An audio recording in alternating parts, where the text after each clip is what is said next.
Welcome to the Football 360 Show, the fastest 48 minutes of football talk on the planet. I am JP Rock. He is Matt Bierman. How you doing, Matt? Doing great. Coming at you live on X as well as YouTube. Go to our YouTube channel, Football 360 Show. Like, subscribe, share. Go ahead. They still got the bell, I think. You ding it, and then you subscribe. X, of course, at Football 360 Show. Go ahead and join there as well.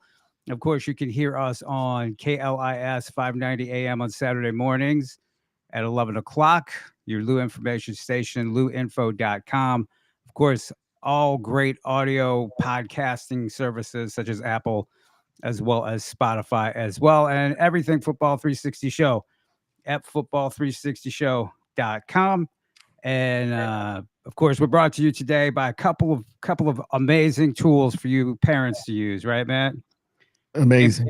Game plan strategies, game plan strategies, football consulting, helping you navigate football futures, your path, our plan, our goal, one goal. It was created to fill the gap in football journey, providing players and parents and coaches with trusted answers with tough questions that often go unaddressed. And in fact, I had a consultation with a parent yesterday, high-level player, young player, and they're already coming at him from all sides.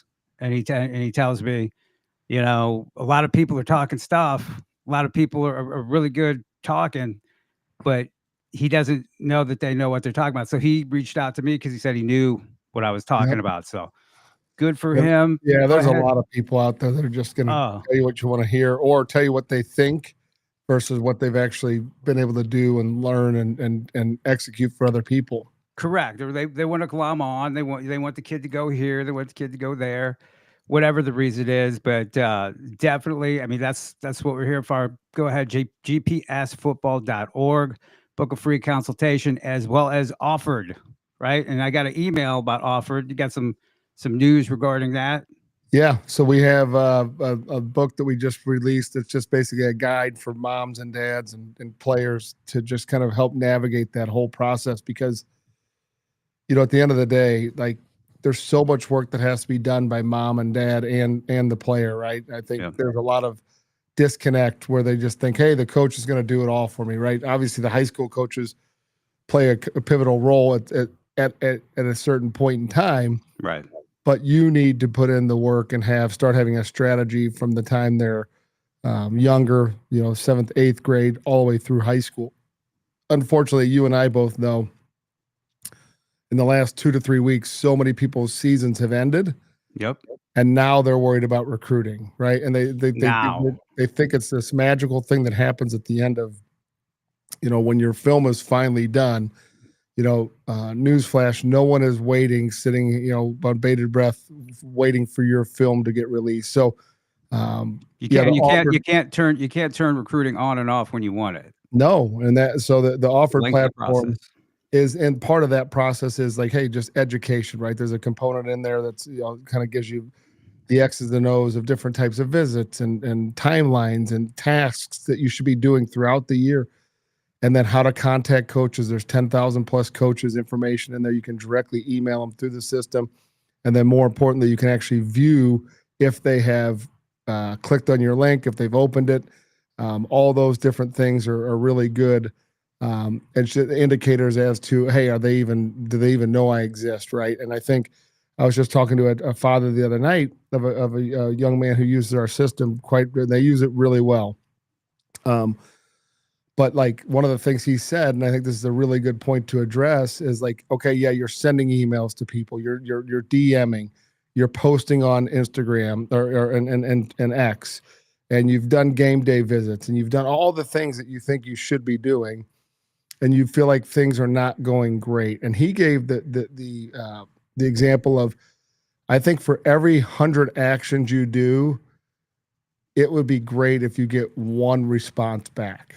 Right. And I think that's what that is, like literally the issue with a lot of this is that people send 5 emails and expect 5 responses. And you and I know that that's just not how it operates. There's just doesn't happen. Far too many kids, far too many things going on in those guys' lives professionally with what they're doing, and plus their family life. And plus the market is saturated with players at the moment. because of the transfer portal. Oh yeah, and so the transfer portal, we can talk more about that with the transfer portal, the new rules.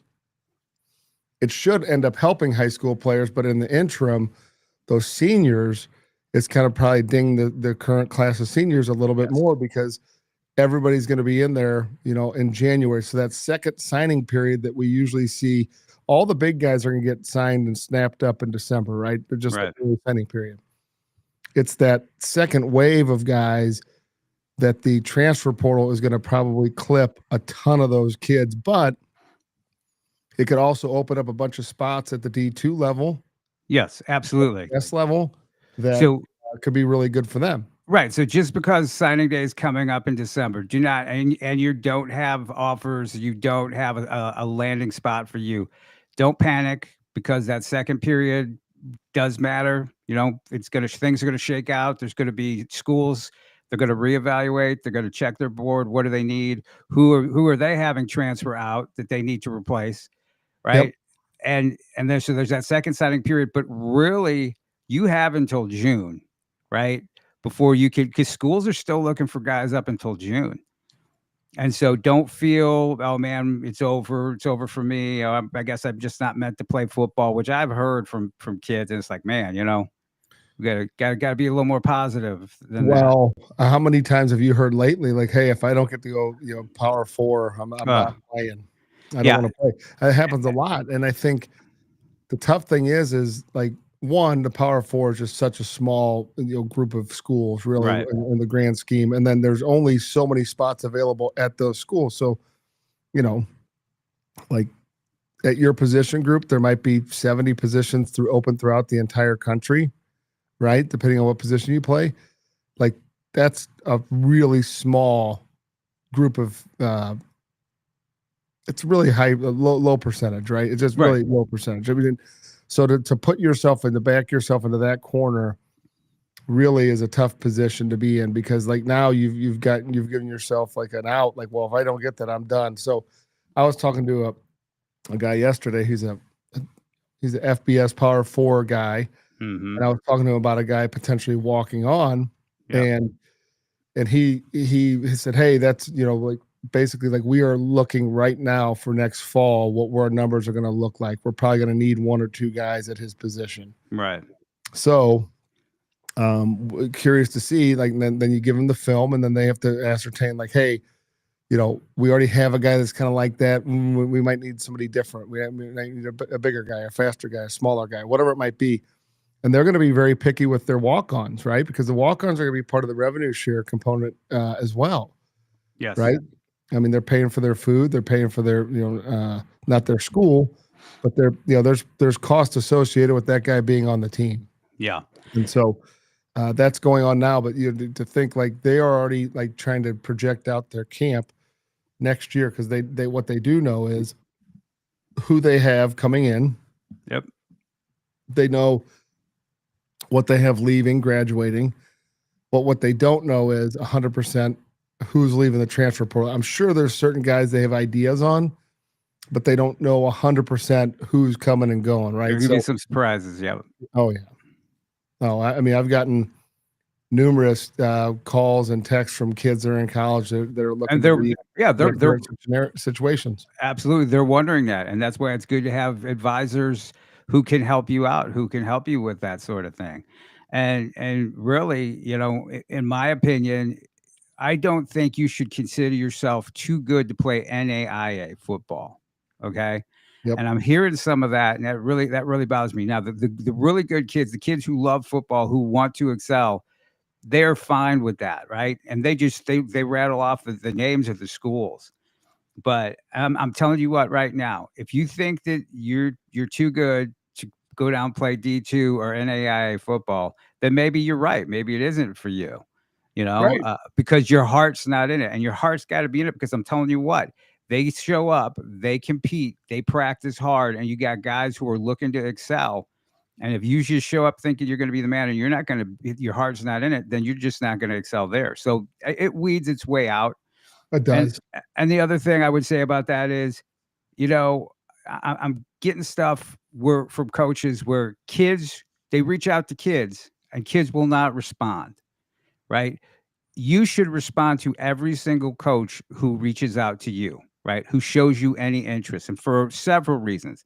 One, you don't know when you're going to run across that coach again, right? Coaches move, players move.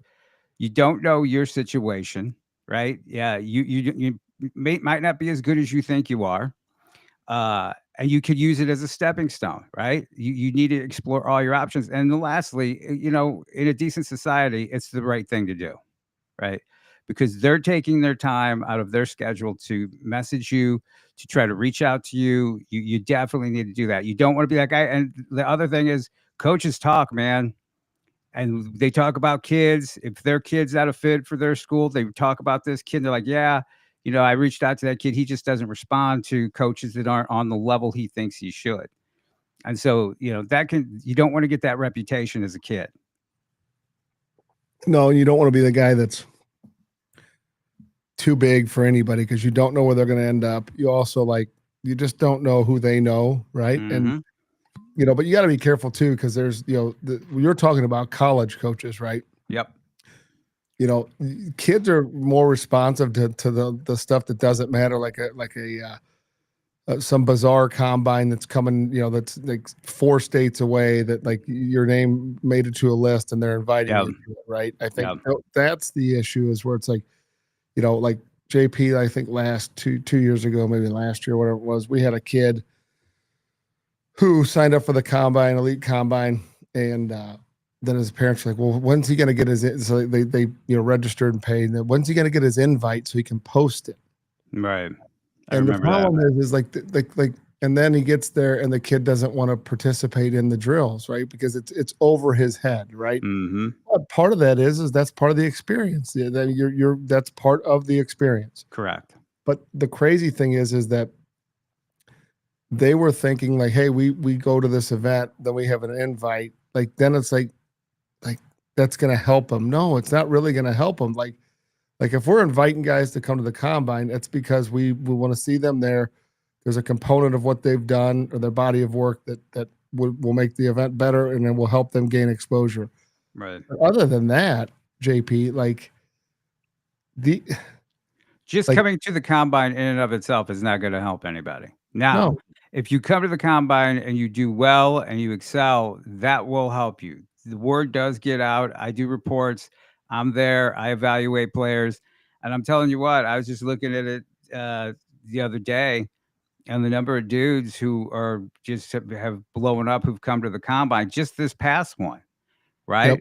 We're looking at 2 guys who are top 10 guys in the state who came last year. One's already committed to Mizzou, had been committed to Iowa State and Bryson Wessel. Mm-hmm. And the other one is Rocco Marriott, right? Who came to the now combine. Is magically a 4-star. Correct. He's magically a 4-star. And now people. What happened in the last 2 weeks? Did he change? Did he train differently? Did he? Well, Did he eat his Wheaties? I mean, come on. People in the media saw him, and so that they're all talking about him. All of a sudden, he's this guy who magically appeared. But no, it's all part of the process. And the great thing about Rocco is that he came because he wanted to compete. He wanted to see where he was at with other guys, and he knew that coming to the combine would help him, right? And of course, he won the MVP. Picked up the James Madison offer, and it went from there. And we had discussions with him and his dad, and explained that, hey man, bigger ones are going to come closer to signing day. And sure enough, that's what's in the process, and his legend continues. He had a last second touchdown run to beat Rockhurst 29-22, and it was probably the game of the week this past weekend. Yes. So his legend continues to grow, and that's something. I had to pull up the video that I took of Rocco when he was a freshman, of me interviewing Rocco, right? Because I'm telling you what, Rocco was a dude back then. Okay, not everybody knew it, but Rocco was a dude back then. So yeah, So you see the comment here? We got just saw an X 800 D2 and D3 players are already in the portal. Doesn't even count the JUCO kids. That's like the D3 guys and the D2 guys already, and NAI guys are starting to kind of try and do their thing. They're going to move up too. You Yeah. wait one more week when the FCS stuff starts to kind of break loose, like their seasons are ending. It's going to be a tidal wave of players, and same thing with FBS guys. They're going to be put in a really tough position with that. Being in January, they're going to play their bowl games. I don't know. And then you got the Miami of Ohio quarterback. Did you see that? DeQuan Finn. Did you see that? He quit. I would like to hear more of the story. 2 games left. He quit to get ready for the NFL draft, which is when? April? Around April 21st of 2026. Either he's got a really bad advisor or something happened and they just had a mutual parting of the ways. Yeah. Right? Yeah. There's a lot of behind the scenes stuff that goes on. In fact, I think, high school football not high school, college football would become less enjoyable if people could see all the behind the scenes stuff. Oh, yeah. That goes on in keeping a team together, having them win at a high level. I saw we just got another message in the chat. What should factor into picking a high school for your young player to go to? And there's I wonder what position. Yeah, that does matter. I mean, obviously you're going to have to do your research. That's something that I help out with, the game plan strategies. You have to, it goes, depends on where you live. Not as much anymore in this day and age, because there are kids who live one place far away and they're going to school in another place far away. But really what you have to do is you have to look at the overall record of the coaches, how they treat their players, their success rate, how, the roster. You don't want to go to a school. Everybody wants to go to a school. And I had this discussion with somebody. We were talking primarily about schools like CBC and East St. Louis, right? Where they are stacked. They go 3 to 5 deep at every position. In fact, I'm looking at, I was at the East Side game on Saturday, and, here they are. They got a 6'10", 315-pound offensive tackle, second string, who could play any place. 6'5", 6'6", 290-pound guard who could play any place. Just a freshman or sophomore. I mean, it's pretty wild. And their freshmen sitting over there would probably be starting at most schools. So, I mean, you do play for championships, but you got to wait your turn. And you and I have spoken before. You really got to be careful where you attend, because you want things to happen by your sophomore year, if at all possible, as far as you seeing the field and being able to build that up. You can hang in there for your junior year, but you and I have seen a lot of kids who wait until their senior year or their junior year is completed or midway through, and they're still not starting, even though they're talented. And by that time, you're really tough, because then you're up about, again, with Misha and the possible transfer rule. In fact, there was a very talented cornerback at Blue Springs, Missouri, named Yavi Hasty, who transferred from Blue Springs to Raymore Peculiar. They made him eligible the last game of the season. This is a junior. This is a high-level junior, right? And so now their senior season's over because they, lost in the first round. And so he's got to do extra work in the off season now. And then he gets 1 year to play. So 1 year. But I would say, as you look at as you evaluate, you got to see, it sounds like, whatever position the player is, what's this system fit, right? Does your child fit that system? I mean, and it is good to know, in particular, I can tell you in the case of my own son, it was very, he grew up playing at Parkway West Middle School, like in the feeder program, and had all his buddies there. And so it worked out really good. But truthfully, say they had a kid that was a sophomore starter. Yeah. That would be a tough situation to go into when they say it's a good kid. The kid's already got some good stuff going. Say that kid plays a freshman, and now you're going in to try as a freshman, trying to unseat the guy's the varsity starter. That's a problem. Right. In our scenario, there's a senior and another 2 senior backups, and then a junior, and the senior took all the reps, right? And so Braden got reps though on So varsity. then then there was a quarterback competition for the backup. But like, truthfully, like, I would not have felt good putting him in a program where there was going to be, senior quarterback next year starting when he's a sophomore, when he's, shown that he has the ability to probably get out there and compete. Like, so I think, that weighs into it. Like, yeah, it's not all about, starting and this and that. Like, I could care less of starting as a freshman. Like, Right. usually if you're starting as a freshman, you're probably a little old for your grade, or the program has got a severe need at Desperate that need. position, right? And so, that's typically the way it works. And so, like, if you're able to get on the field as a sophomore, I think that's a really positive, especially as a quarterback, getting that extra year, right? Because you're gonna scrape your knees multiple times. I mean, like, I could tell you over the years, our sophomore quarterbacks have done well, but never like unbelievable. And then when they're juniors and seniors, they're usually lights out. And so you kind of have those growing pains as sophomores, right? And then junior, senior, your team benefits greatly from having an experienced quarterback. And so Right. I think that, if that, but whatever position your child is, whoever asked the question, I would say, what's the system look like? Does your child, is you have a road grader, run block guy, and all they do is pass? That might not be a great fit. Yep. But and I know there's some people like, oh, just go to the high school wherever you're at, right? Well, sometimes that's just not a great fit. Like, I mean, the number of passing quarterbacks we've had that are in run systems over the years and 20 something plus years of doing this, like, it's very frustrating for the families. And I will tell you, like, usually, unless they're telling you and they're really forward thinking, like, usually systems are kind of, this is what we do, and this is our style of football, and this is what we're going to do. So I will tell you, I think something's pretty interesting. One of the determining factors that was for my son was Parkway West throws the ball a lot, and as a quarterback, you obviously want to go throw the football, right? And it's kind of what you do, unless you're just a running quarterback. Last year, I don't have the exact stats, but they threw the exact number of passes, 338 attempts last year, 338 attempts this year for Brett, the starter, 224 completions last year and this year. Exact same stats, only threw for like 600 more yards and like 10 more touchdowns or something like that. So whatever the numbers were, but really consistent in what they do in their game. And they still rushed for more yards than last year and rushed the ball more. So just more efficient.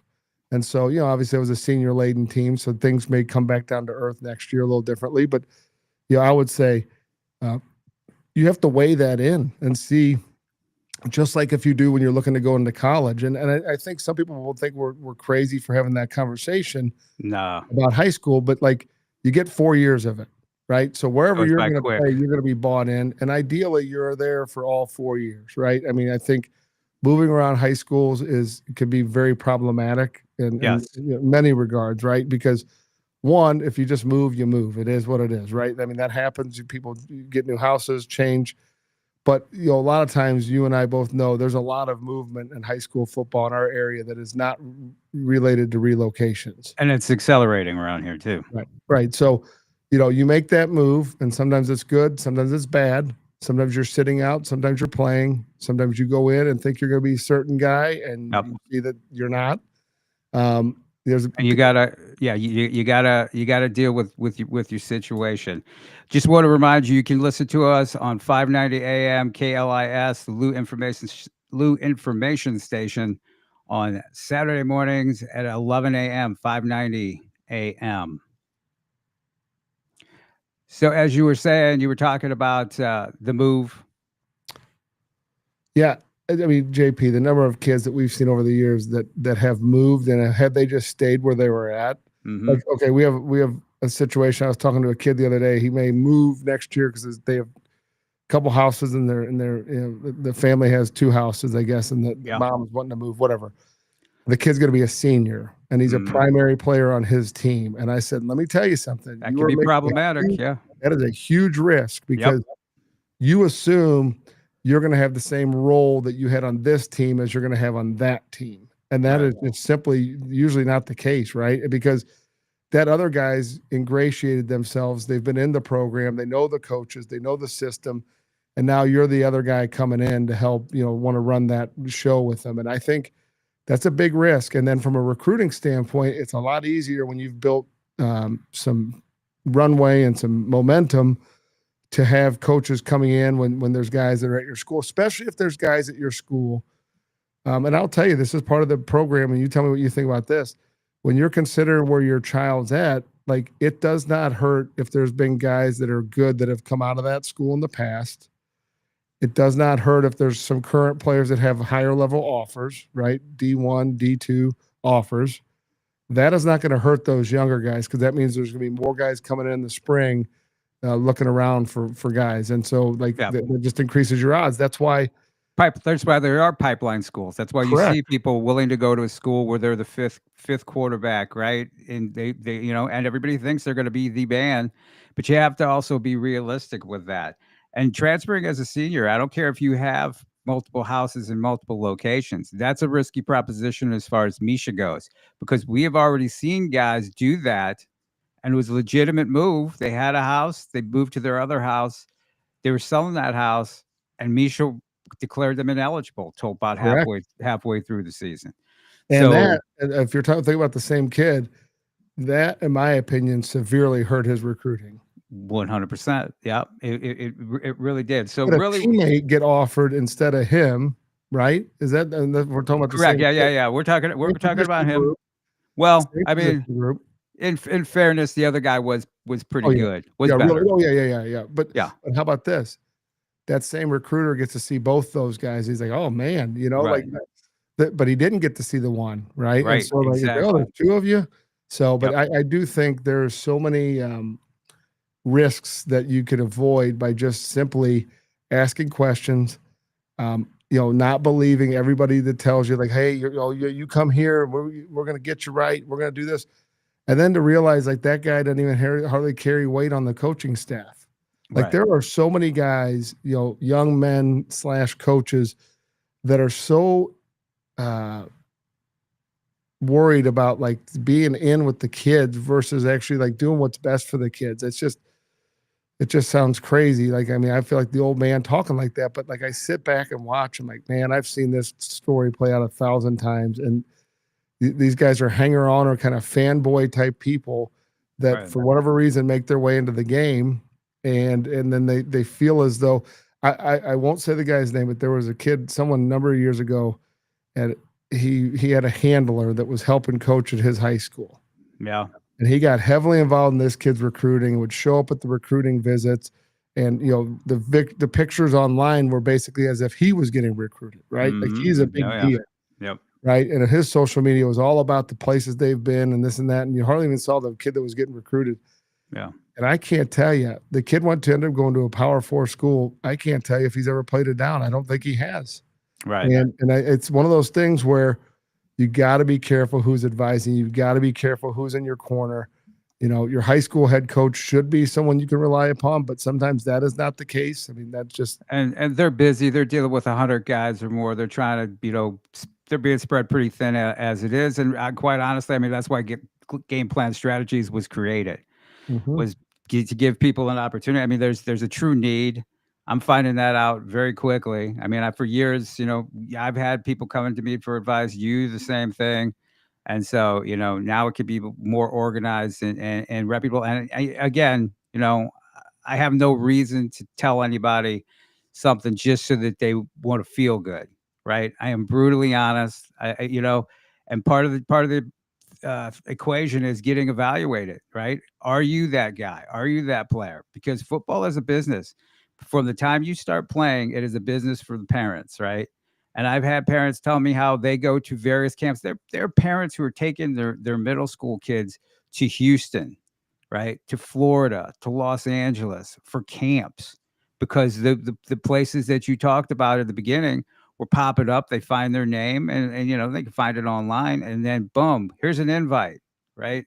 $399 later. And the $399, $299, that's the cheap part, right? The travel at ain't cheap. And then the worst part is when you get there and you realize it wasn't worth, $10. And I got to tell you what, I get told that all the time, right? That's the next thing that follows. We went to this, but we spent this much money. We realized it wasn't worth it. and Yeah. If it's college coaches aren't there, it's really tough. I mean, like combines are great because you can get your height, weight, all that testing data in the off season when the coaches can't be there. They serve their verified. purpose. Yeah, Other than that, you wait till you're around college coaches, unless it's like a training environment, like a thing where you're going down to train and develop, correct. where you're not being sold that you're going to get recruited. But Right. one of the things, Or JP, sold that other stuff. one of the things that we and I kind of hit on a point I was talking about earlier with the high school coaches, and you said they have so much stuff to do. We like part of our platform at Get Offered is there's actually a high school coach portal, right? And so Mhm. parents, if you're listening, or high school coach, if you're listening, it is a really, really good deal, because what happens is when a high school coach, okay, so think of it in these terms, in the spring or even the winter, these coaches will show up at the high school during these evaluation periods, and they'll go in, they'll meet with the high school head coach and say, hey, who do you have? Right. And then the coach, everybody has their own system of how they do it. Some have no system hardly at all, and they just name kids off the top of their head. Some guys have spreadsheets. Other guys have like notes or stuff written on a board, and they just read it off to the guy. On our system, we have created where the kids that are serious about it, build their profiles, right? So that's all their name and information, and their recruiting information, their family information, their highlight films, all that stuff is in one central location. The high school coach who has a page dedicated to him, it's free of charge to the high school coach, free, 100% free. He can go in and add any of his players, invite them to come on and join his team. And then that is a public facing page that has all the information from his players that want to get recruited and want to play college football. So when that college coach comes in, he can share that with them, but he can also print off one pagers with all their information for any kid that he wants, to give them that data right then and there. Because here's the deal. You want to be able to empower your head coach. And if you're a head coach, you want to be able to empower your kids and get their information out. Because if that guy walks down the street and someone else is more organized, and he forgets the name of the kid you gave him, or he jots it down and writes it down wrong, that could be the difference between someone getting recruited and not recruited. So having a central location that is really good. And then we have a premium component where the coach can then, the high school head coach or whoever the recruiting coordinator is, can then send information on any single kid from his program to any college in the country, and with the click of a button, literally 30 seconds, and he can send it from the coach's name. It is, to me, it's one of those things that we're hitting it from two different angles. This one's like a mass where the high school coach can go help his guys and empower his guys to get recruited. And then, from your end, you're like, hey, this is specific strategy that is hand-to-hand combat with each individual athlete. And I think, truthfully, you need both. You need your coach promoting you.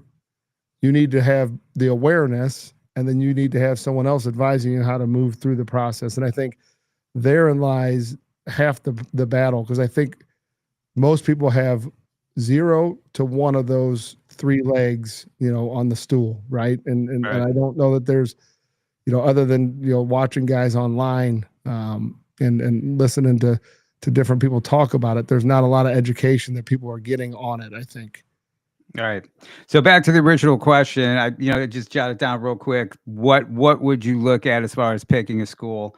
I would really break it down to academics, system, depth chart, culture, and meet the coaches, and check out the background of the previous players, and talk to previous players and see what they like. So Mizzou pulled out the victory against Mississippi State. Changing gears here, going to talk some actual football stuff. A big victory. The running back Ahmad Hardy, 300 yards rushing, big day for him. Can't say enough about the Mizzou's offensive line, not just for that. A lot of that was him, but for that, and as well as the protection that they provided quarterback Zollers, who, what did he throw? 2 touchdown passes? Yeah, not a lot of yards, but not a lot of yards, 2 touchdown passes, but again, freshman kind of tossed in there. So he did his job, right? He didn't lose for them. He did his job. He when it counted, and having Ahmad Hardy there to be able to rely on really makes it a lot easier for a freshman quarterback tossed in the thing. But I'm telling you what, I mean, Mizzou's going to be in every game the rest of the year, like they have this year, because of one specific reason, and that's their defense. Yep. Their defense is just really, lights out, and you got to see local kids, really step up and be a big factor. Toriano Pride Jr., what was a big one. Marvin Burks, both had interceptions. Both had interceptions. Just really, really good defense. And as you know, defense will win you the majority of your games. Sterling Webb is playing. Sterling Webb, former Ladue player. Yep, just tough. And I mean, it's really, really, and we've said it week after week for the past couple of years on this show. Your foundation has to be the local guys. Your foundation has to be local guys, and really your main players, your main characters can be the local guys as well. It really makes you wonder, as good as they are, and and really the best thing that I think Mizzou does recruiting right now is the transfer portal. They're just off the charts as far as their recruiting with the transfer portal.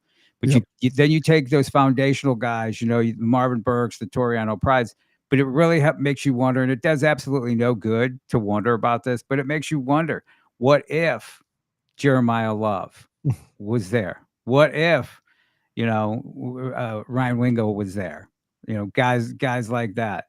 So, I mean, doesn't that make you wonder sometimes? Yeah. I mean, you lock down the borders. I mean, the amount of talent that comes out of this state. And I just, I know it's probably frustrating for Mizzou sometimes. There's some kids they probably just don't want either, but those two in particular, they should have wanted, and I know they wanted both of them. Right. But yeah, they just, those two are difference makers at their respective programs, which are high-rated programs. I think. Think about these guys. The De'Air Hill up there at Oregon. Jeremiah McClellan. I mean, my goodness. They're all over. Aeneas Williams. I mean, they're just all over the place. Real quick, William Lee, the William Blanket Lee. Defensive back starter at Texas A&M. Right. I mean, it's just great. Real quick. Don't want to get too off but I was talking to somebody about Jeremiah Love. And so, again, played at CBC. Jeremiah was not the starter. He was not the starting running back, which I think has helped him in college because he kept fresh legs. He wasn't running to the ground. I've seen UC guys run into the ground in high school, right? And they're a heck of a player. But by the time, your legs. It's only so many shots you can take. And Exactly. So, also speaking of Mizzou, the talk of Coach Drink, Eli Drinkowitz, getting some interest from some colleges. Penn State is one that I know came to mind. I know that the social media rumors were flying about that one. Could see Auburn being a legitimate correct landing place for him if he decides to leave. Yeah, I could see that as well. Now, I also hear that they're putting together a package for him, that they're really trying to keep him there. So a package to the point of where if he doesn't take it, it's because he really doesn't want to be there, right? And so, that's going to be what Lane Kiffin, right? He was at LSU yesterday, and then today announces he's staying. Correct. And what's interesting is Drinkwitz has said some stuff recently where he wasn't happy about certain things, and the part of it is the fan participation or something like that. So we'll see. I mean, maybe it's just a negotiating tactic. Maybe there's really something there, but we'll find out, because if he wins, and they do have that potential to win the remaining games that they have, I think they're going to win at least. I mean, Arkansas is pretty much a given. Yeah. They have Oklahoma this week, correct? Yep. That's a good measuring stick. That's there. A huge measuring stick for them. Also, Missouri State, they new contract for Ryan Beard. I know there were some people and some friends of ours who were concerned that Ryan Beard might not be the coach there. They just signed him to a $2.5 million a year.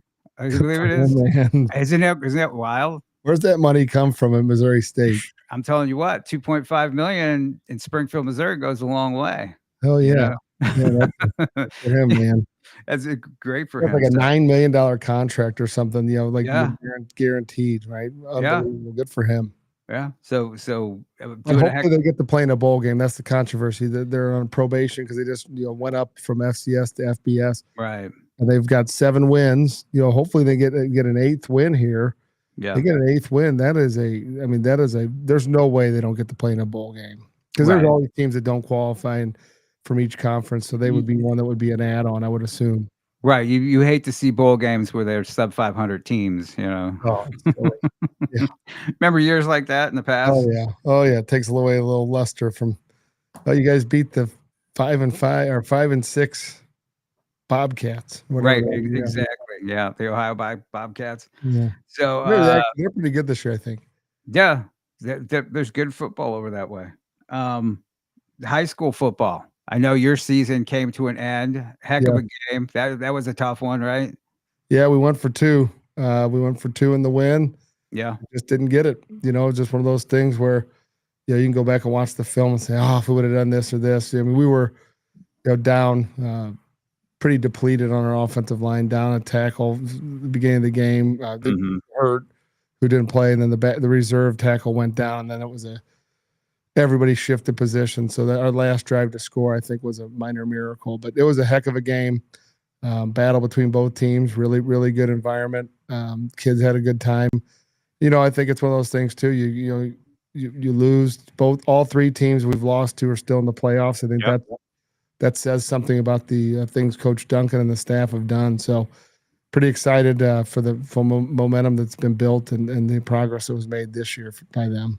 Yeah, it's gonna be a big season next year. There's gonna be some change. You lose some a lot of changes. A lot of change, but I'm telling you what, the pieces are in place that if you're gonna have a lot of change, you want to have those pieces up next. Yep. So that's going to be interesting. Fort Simmons North, really good team. Jaden Burleson, just a super underrated running back. He's an absolute stud, and very, very talented. He was the difference maker for them for sure, without question. In fact, he had been injured and he came back, and they're not the same team. Correct. Now it'll be interesting to see what they do with Cardinal Ritter, because they're run heavy. Yep. Cardinal Ritter, went against Howell earlier in the year, and they were able to shut Howell's running attack down pretty easily. So yeah, and see how that goes. And Ritter's high powered. They got both their quarterbacks playing now. They've just got a stable of running backs. Manny Ellis, I'm telling you what, he's a kid who really deserves to be talked about. Waited his time, bided his time, played behind Jamarian Parker and some other guys. And I'm telling you what, he's committed to Indiana State. I think you're gonna hear his name a lot, because we're talking about a kid who's like a 10-6 100-meter. Yeah, he can play, man. And he gets in the open field, you don't catch him. You don't catch him. He's a complete back. He can catch the ball extremely well. All-purpose guy, but he's not the biggest guy in the world. But I'll tell you what, you don't want to meet him in the middle, right? Because he lowers his shoulder and he lowers the boom at like 170 pounds, as a smaller guy. So yeah, Ritter at Fort Zumwalt North, that's going to be an interesting one. Capital City and Carthage are going to meet up. They have another really good running back, Jalen Thomas, another fast kid who's really talented. And of course, Oklahoma State defensive end, Landon Bland, I believe his name is. I should know that. Is part of that team. Other side of the state, we got Kirkwood and Farmington. That's going to be a really good game. And I don't think a lot of people know about Farmington, but they have one of the better players in the class of 2027 named Josh McCarthy, who's about 6'2", 203 pounds, wide receiver, safety. Of course, was a running back. Coach Eckley, though, likes to throw the ball. You saw him at Lindenwood camp. I mean, he just jump out of the gym, fast kid, just really put together kid. And of course, Kirkwood is just, they look like they're headed for a showdown with Platte County to see who goes to the championship. We talked a little bit about Platte County. They're going to play a really good Green Valley team who's got some solid players themselves coming up. And so that's the remainder of Class 5. I can't believe we're down to like the final 8. Yeah, fast. Like, just a couple more weeks.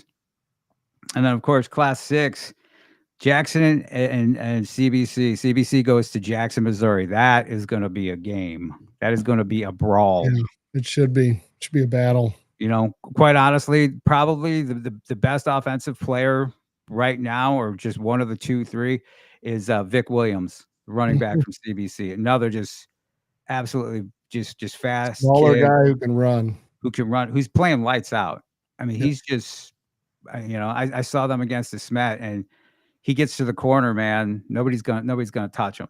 Yep. He's that fast, and he's another guy who, if he was bigger, would have, more offers than he did. But I think he's committed. Is it Kentucky State? He might be committed to. So, yep.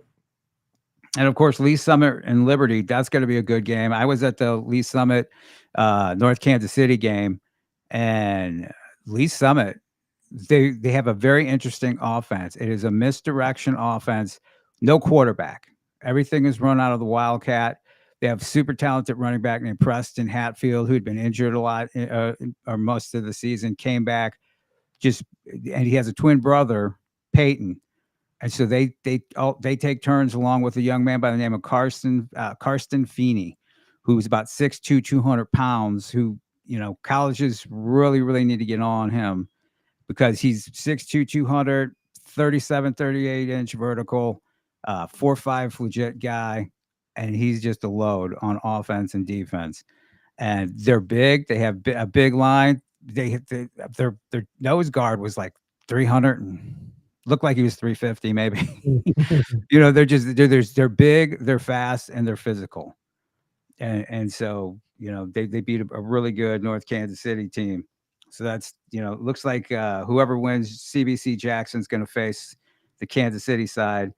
And then an interesting game, Nixa, Helias Catholic, who beat Blue Springs, goes down to Nixa, which Nixa is just a load. Again, we talked about CBC, we talked about Nixa, we talked about Blue Springs South, who was the surprise, that got knocked out early. Of course, it's tough to beat a team multiple times in a year with that, but Nixa looks like it's going to be checking. I mean, Helias is physical, They're big, they're physical, they like to run the ball, they have a running quarterback, but they can throw it when they need to.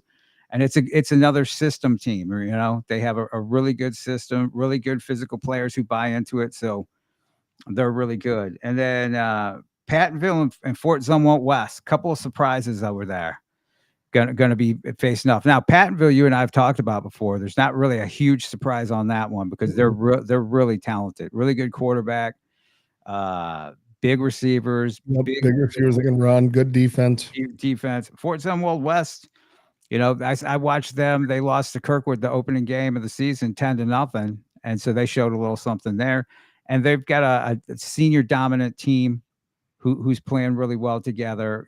Garrick Dixon, who's going to Kansas State, is a super talented guy going both ways, offense and defense. Their top receiver, solid quarterback play. Big lineman, so that's gonna be a battle. Good game together. Yeah, could probably a toss up. It's still, in my opinion, looks like it's gonna be Nixa, and possibly CBC collision. I think Nixa though I think Jackson though is going to be really, really tough. That's a tough draw. Yeah, Lafayette to Jackson. CBC goes to State, they're earning it, man. Correct. So that's going to be. We didn't talk about that game. 70-something to 65. Was that wild? I was keeping an eye on that, and I was like, "What? You got to be kidding me!" Yeah. And again, all those guys: Vic Williams, Nick McClellan, Corday Gage. I mean, they're just loaded. We talked about them having those guys, and so, that should be a good one. I didn't get chance to talk about the some of the lower ones. It seems like we always run out of time. That's why it's the fastest 48, now 49 minutes in football talk on the planet. I'm paying attention, Ryan. I know Ryan's always like, man, he's over. Yeah, cut him. Anyway, where can people reach out to you? Elite Football on Instagram, or Elite Football Academy on Instagram, on X, Elite Football, and then also Get Offered, OFFRD. Absolutely. Catch me on X, JP Rock MO, on Instagram, JP Rock Scout U, the letter U.